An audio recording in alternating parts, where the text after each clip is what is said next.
Don't worry, Broncos country. It's going to be okay. I see you guys all freaking out on Twitter as the free agency class is diminishing rather quickly. Teams are re-signing their free agents left and right, and this class went from pretty fruitful and thriving to honestly kind of mid. But that doesn't mean that there aren't good free agents still available on the market, and that doesn't mean that the Denver Broncos still can't come away with a haul in free agency. But two of the top players that were still available at positions of need for the Broncos are now off the board.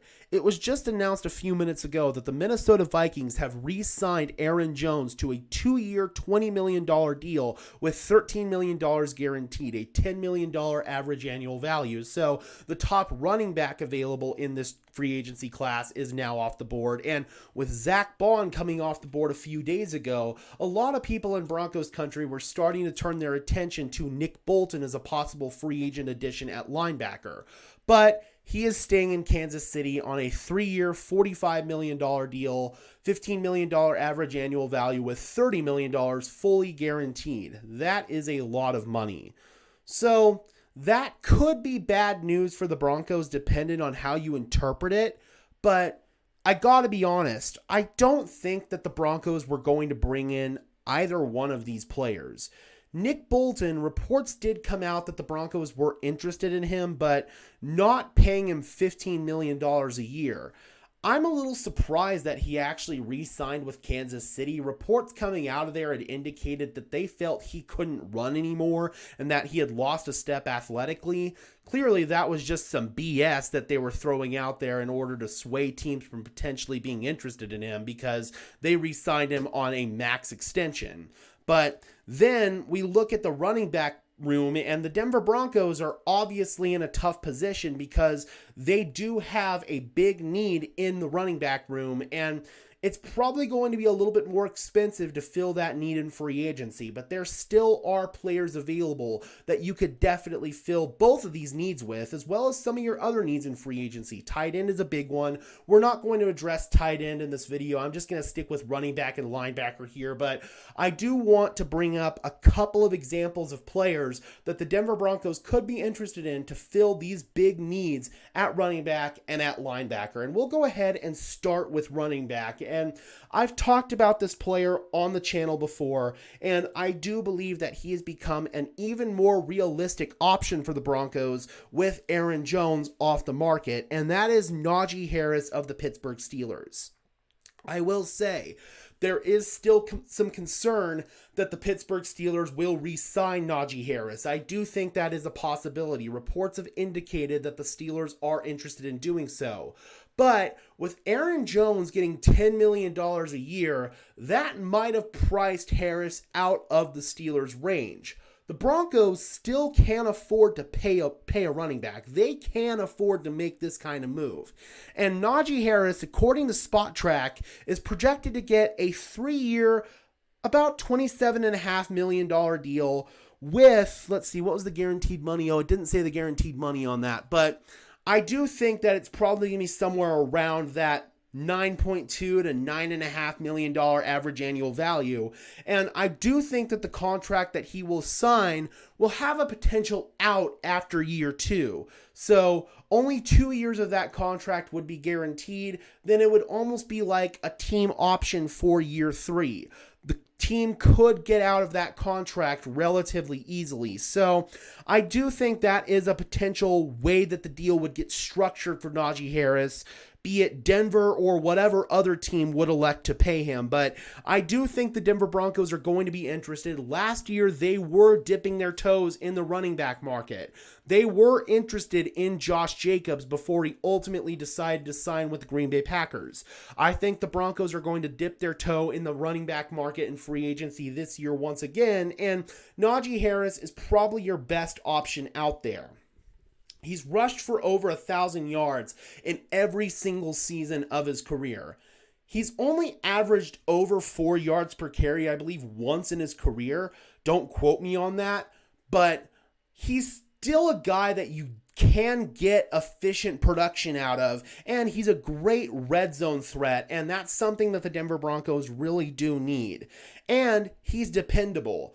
The best ability is availability, and Najee Harris is available. He has never missed a game once in his career due to injury. I don't know how many starting running backs in the NFL can say that after starting for 4 years in their career. He's only missed one game in general, and that was because he was on the COVID list, I believe, in his rookie season. Another big-time attractor for the Denver Broncos to sign Najee Harris are his abilities in pass protection. That's one big reason why they did not trust Audric Estime out there last year, was because he was inconsistent in pass pro. That's also why Javonte Williams saw more snaps than he really should have, because he was the only guy that the Denver Broncos could trust out there in pass protection. They need a running back who can pass block, and Najee Harris sure as hell can do that.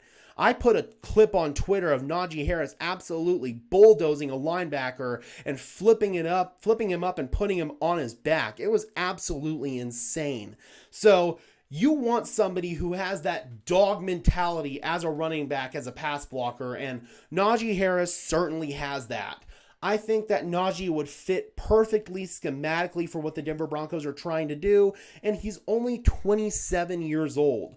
That is why he is actually going to get that extra year on his contract. Jones only got a 2-year deal. Najee is probably going to get that 3-year deal because he is only 27 years old. In fact, he actually turned 27 today. So happy birthday, Najee Harris. Hopefully you get rewarded soon with a nice big contract, hopefully here in Denver. Let's go ahead and shift now to the linebacker room, and probably the top off-ball linebacker that is now available on the market is Jamien Sherwood of the New York Jets. And Benjamin Albright put out a tweet kind of cryptically indicating that the Denver Broncos are going to have interest in Sherwood. The Jets might re-sign him. I don't know. But if they don't re-sign him, he's easily going to be the top linebacker that is still available out there. And for Sherwood, he's only 25 years old. He just turned 25 back in January. So you could argue that he is just now barely entering his athletic prime. And he is coming off of a career year last year where he was initially drafted by the Jets as a safety back in 2021. So he came into the league rather young. He then transitioned to weak side linebacker in the Jets 4-3 system, and when CJ Mosley, their starting Mike linebacker, went down for the season, Sherwood stepped into that role, and he played extraordinarily well, both in coverage, where he was the 10th best graded coverage player out of all linebackers in the NFL that played at least 50% of snaps for their team, according to Pro Football Focus. And he was the 15th best run defender out of 52 eligible run defending linebackers who played at least 50% of the snaps for their team. So he was efficient both in the run game as well as the pass game. And those were both areas that were real shortcomings for the Denver Broncos last year. The reason why the run defense started to collapse in the back half of the season, especially in like the Baltimore game and the Buffalo game, was because the linebacker room was just absolutely putrid stopping the run. It doesn't matter with your defensive line if your linebackers can't help out in the run game, and our linebackers did not do that with Cody Barton and Justin Sternad last year. They need somebody who can cover, and they need somebody who can step up and stop the run, and that is Jamien Sherwood in a nutshell. At 25 years old, I think that the upward trajectory for Jamien Sherwood is going to continue.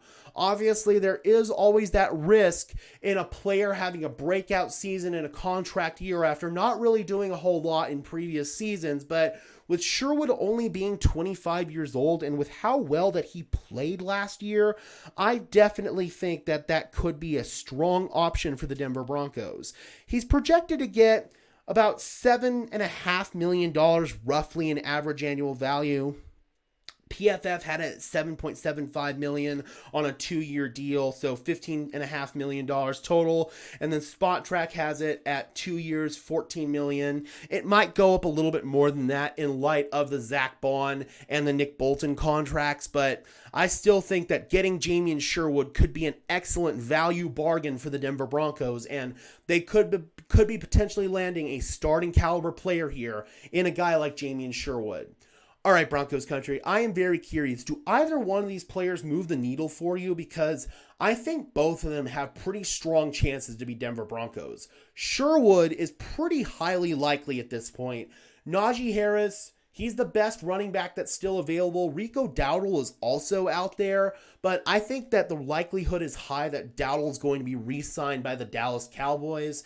I wanted to mention him, but I just don't think he's going to be available. Najee Harris might be outpriced now with the market starting to rise in light of this Aaron Jones deal, and obviously Saquon Barkley just completely resetting the market.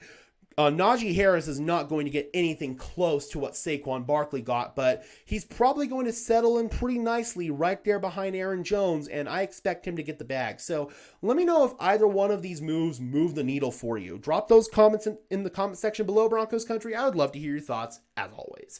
Be sure to leave a like on this video as well as subscribe and ring the bell so these videos appear in your notification feed. I would really appreciate it, guys. Those are both free and easy ways to show your support. It helps tell YouTube's algorithm to push us out, and it helps us get seen by more and more members of Broncos country just like you and me.